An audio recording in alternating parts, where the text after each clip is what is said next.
بسم اللہ الرحمن الرحیم۔ آج کا واقعہ ایک سچے مسلمان کے ایمان کی مضبوطی اور دعا کے بارے میں ہے۔ آئیے انہی کی زبانی سنتے ہیں۔ 2004 کی بات ہے، میں ایک مرتبہ پھر چین میں تھا۔ ریاض سے چین کے لیے براہ راست کوئی فلائٹ نہیں ہے، یا تو براستہ دبئی یا ہانگ کانگ یا قطر ایئر ویز کے ذریعے دوحہ سے ہوتے ہوئے کم و بیش 18 سے 20 گھنٹے تک ہو جاتے، ہوٹل پہنچنے تک لگ جاتے ہیں۔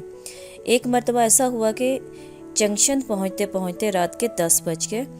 ہر چند کے ہوٹل بڑا آرام دہ تھا، مگر تھکان سے برا حال تھا۔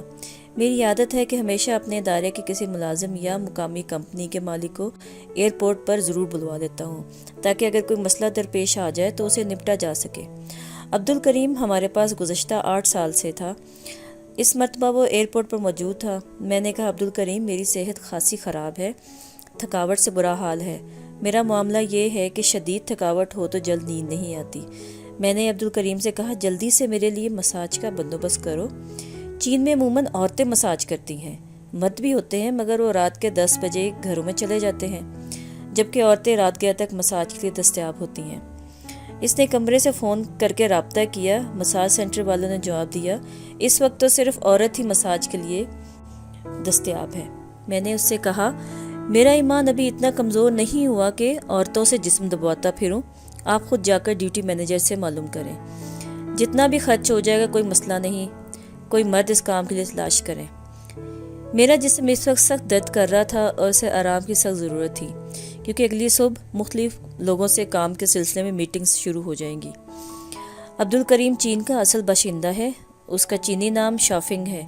15-20 منٹ کے انتظار کے بعد وہ مایوس ہو کر واپس آ گیا کہ صاحب، صرف لڑکیاں ہی مساج کے لیے دستیاب ہیں۔ میں نے سختی سے منع کر دیا۔ پھر میں نے اپنے مولا سے ایک عجیب سی دعا مانگی، اے اللہ، تیرے پیارے نبی حضرت محمد صلی اللہ علیہ وسلم کا سچا فرمان ہے کہ جو شخص اللہ کی خاطر کوئی چیز چھوڑ دیتا ہے، اللہ تعالیٰ اس کو اس سے بہتر چیز عطا فرماتا ہے۔ میں سخت ضرورت کے باوجود تیری رضا کی خاطر لڑکی سے مساج نہیں کروا رہا۔ اب مجھے جلدی سے نیند عطا فرما اور میرے جسم کو درد سے نجات عطا فرما۔ دعا مانگنے کی دیر تھی کہ میری آنکھیں بند ہونا شروع ہو گئیں۔ میں نے عبدالکریم کو جانے کا اشارہ کیا۔ لائٹ بند کی یا نہیں مجھے نہیں یاد، اتنا یاد ہے کہ چند منٹوں میں گہری نیند کے مزے لے رہا تھا۔ فجر کی نماز کے لیے اٹھا تو جسم بالکل ہلکا پھلکا تھا، جسم میں درد کا نام و نشان تک نہ تھا۔